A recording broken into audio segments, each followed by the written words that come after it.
La requête à la CEDH a été acceptée.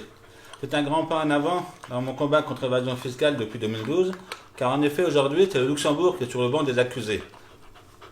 Content? Je suis Raphaël Allais, je suis citoyen français et je suis l'un des lanceurs d'alerte de l'affaire LuxLeaks. Vous ne connaissez certainement pas son nom, et pourtant il est l'un des deux hommes qui ont permis de faire éclater le scandale du LuxLeaks. Ça vous concerne, puisqu'il s'agit d'un des plus grands systèmes d'optimisation fiscale en Europe, en clair des impôts non réglés par les multinationales, au détriment de nos écoles et de nos hôpitaux.